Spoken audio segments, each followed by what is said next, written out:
Prichádzame z Červeníka, bývalého Verešváru, čo Červený hrádok značí na Trnavskej rovine. Volám sa Katarína Bieliková, rodená Hesková a pozývam vás zhliadnuť naše hudobné zoskupenia. Rodinnú muziku Heskovci, malých a mladých huslistov a Art Music Orchestra z Červeníka.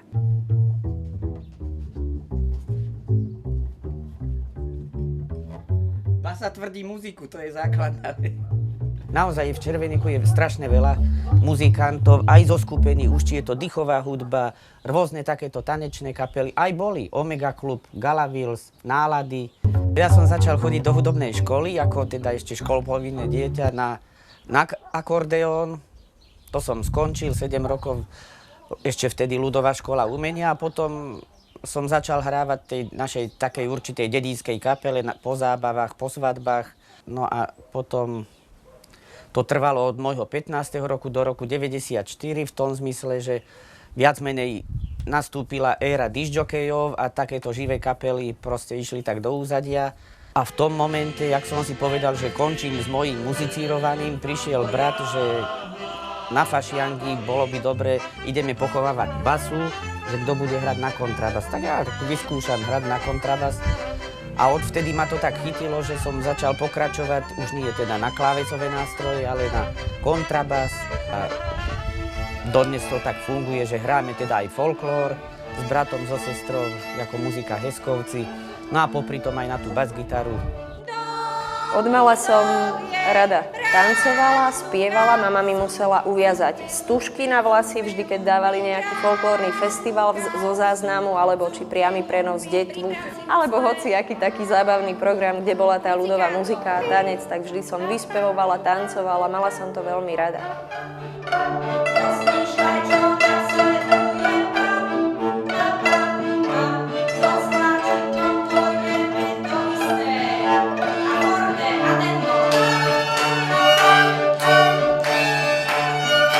Keď som mala 6 rokov, tak sme išli s rodičmi na zápis do základnej umeleckej školy v Hlohovci, kde ma naši rodičia chceli dať učiť hre na klavír.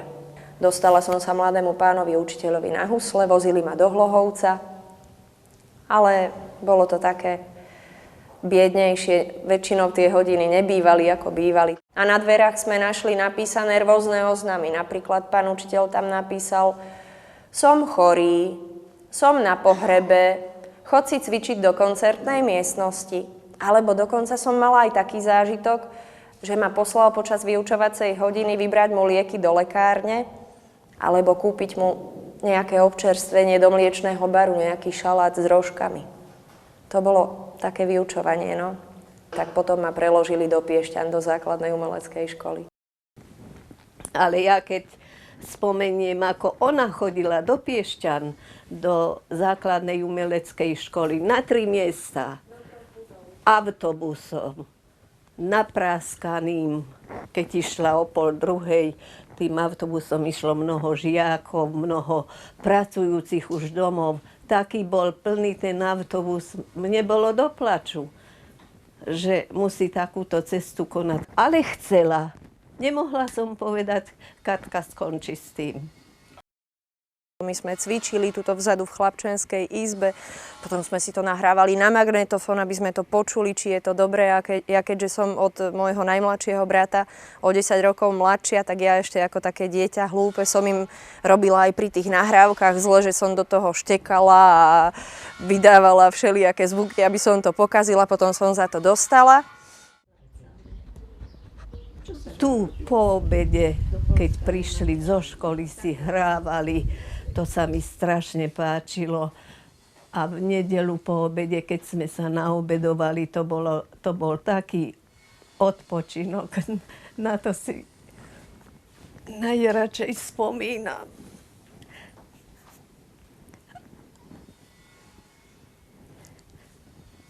No, neviem.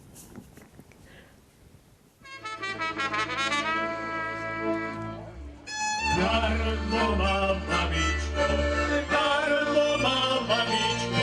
do školy dáváte.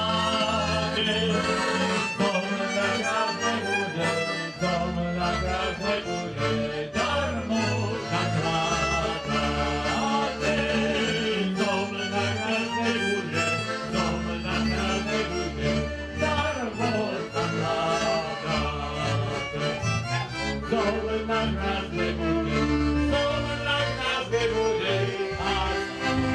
Anička, lebo je Anička, lebo je Anička, moja králečka.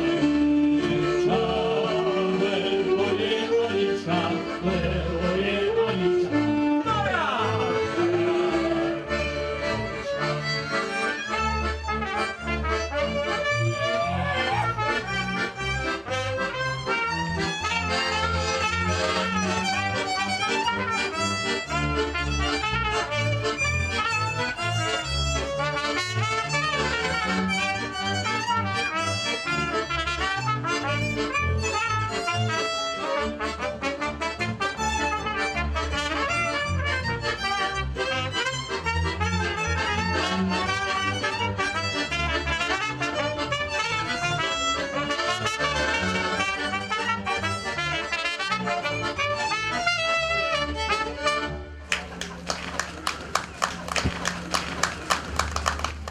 Ďakujeme pekne všetkým, ktorí sa ku nám pridali.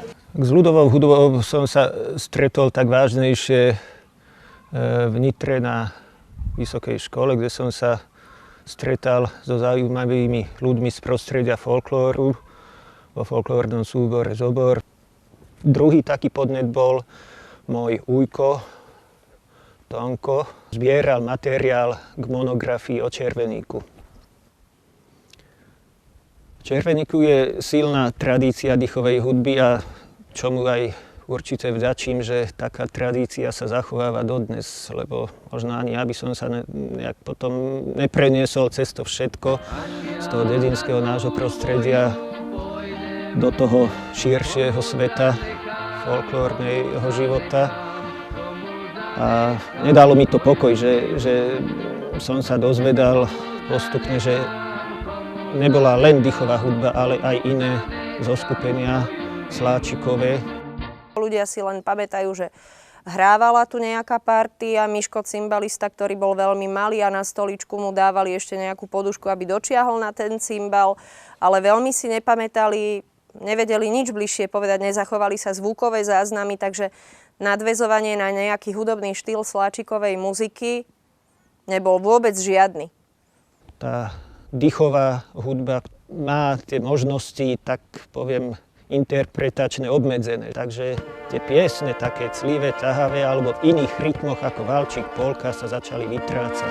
Tak to ma nejak tak vyprovokovalo, že skúšať v podstate hľadať tie staré piesne, ale nie len ich pohľadať, ale zase aj skúsiť sa priblížiť asi ako to vyzeralo, keď to hrávali tí naši dedovia, otcovia, tak sme navštevovali tie najstaršie speváčky, ktoré rady si spievali a spomínali na tú svoju mladosť prostredníctvom tých piesní. Takže sa nám podarilo tieto piesne nahrať na magnetofón a zapísať do notovej podoby, tak ako si ich oni zapamätali. Čo myslím, že má pre nás, aj teda pre ďalšie naše generácie, bude to mať zaujímavú hodnotu.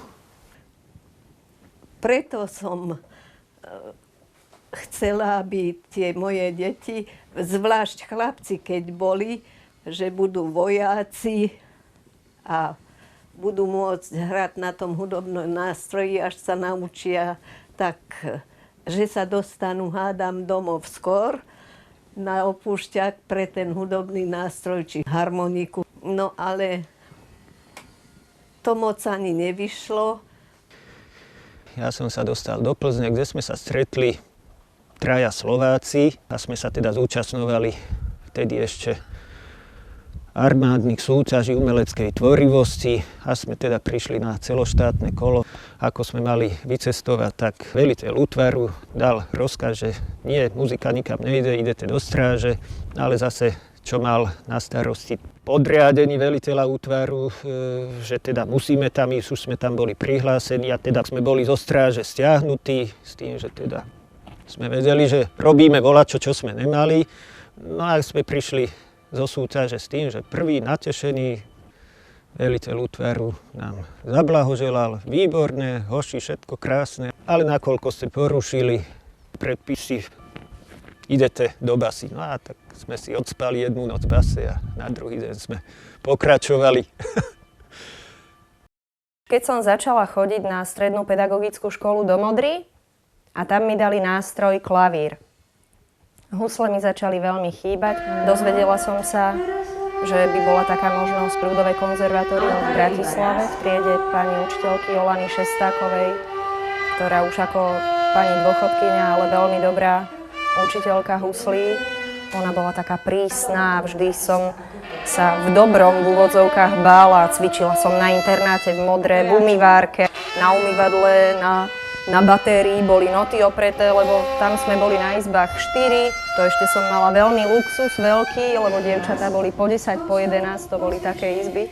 A ona sa ma pýta, Katka, a máš kde cvičiť? A ja hovorím, no v umývárke, v záchodoch. A ona mi hovorí, neboj sa, aj Hudeček cvičil v záchodoch a pozri, aký je z neho virtuós. Tu sme začínali ako muzika Heskovci, alebo muzika súrodencov Heskovcov. Postupne to obsadenie sa nám menilo. Začínali sme ako prvé husle sestra, Katka, kontrabas, brat Dušan, ja harmoniku, švagrina Lívia, Dušanová manželka, spev. Účinkovala som od malička, to znamená od tých 5 rokov, kedy ma ešte niekedy v škôlke našli a využili ma v detskej dramatickej družine, vtedy ešte Československého rozhlasu, potom následne v detskom speváckom zbore Československého rozhlasu a potom som pokračovala v ďalších iných umeleckých telesách fungujúcich v Bratislave. Paťo a Kristínka skončili hudobnú školu na husle, aj teda hrávajú dodnes. A teda teraz si vytvárajú zase ďalšie formácie, v ktorých fungujú ako muzikanti. Jak sa hovorí, že každý správny učiteľ by mal svojho žiaka pustiť svojou cestou, no. Tak preto sa osamostatnili a hľadajú si tú svoju správnu cestu. Začínali sme v pivnici. Prečo v pivnici? Priestor mi býva pre muziku také najzložitejšie situácie, kde skúšať. A není o to ani, že aby nás nikto nepočúval, aby nás nikto nevidel, ale aby bol kľud na to, čo potrebujeme si zahrať, zaspievať. Trebárs čo? Moja obľúbená je na Chraštatském zámku.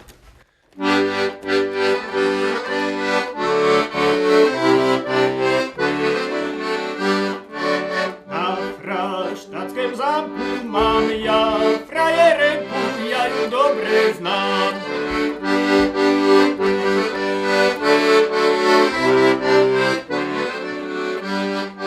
Ja ju znám, radu mám, zatiaľ ju ja v hrsti mám. Keď ju v hrsti pustím hneď na inú myslím, pomôž Bože sám.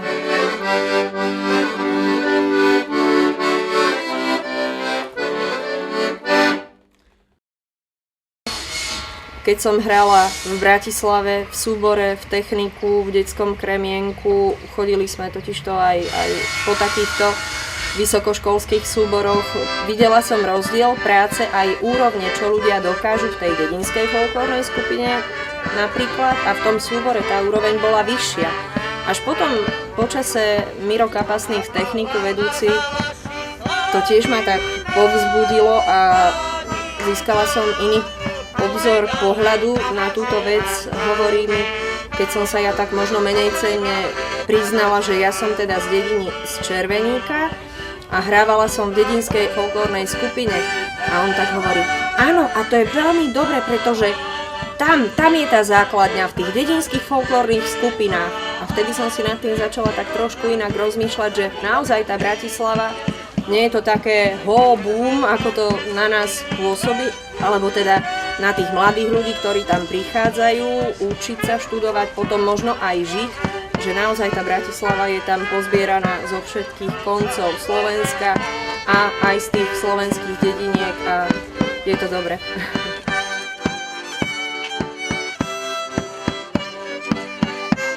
Každý sme si doma nacvičili volačo, čo sme mali teda predstavu nejakú a potom sme si to dokopy zhrávali. tak jak muzikánsky, tak spevácky. A sa chystali na prvé nejaké také dohabovky na Oravu, kde boli stretnutia pod názvom Staré noty mladých strún, ktoré organizoval vzácny pán na Slovensku, pán Gruska. Jeho teda my berieme za takého nášho učiteľa, čo sa hudby a kultúry týka, že nám veľa pomohol, veľa nových obzorov otvoril, s mnohými ľuďmi pozoznamoval, takže sme sa tak do toho kultúrneho sveta dostávali spolu s ním, za čo teda sme mu vďační. A vlastne aj ten názov, tá muzika Heskovci je tiež jeho. V jednom období sme boli pozvaní pri nejakej firemnej príležitosti na Smolenickom zámku, čo dotedy nejak sme neskúšali ani nerobili. No a tam sme nejakým spôsobom zaujali kastelána, pána Vollnera, ktorý teda nás oslovil, že či by sme boli ochotní, keď by mal nejaké príležitosti zase zahrať. No a že čo by sme,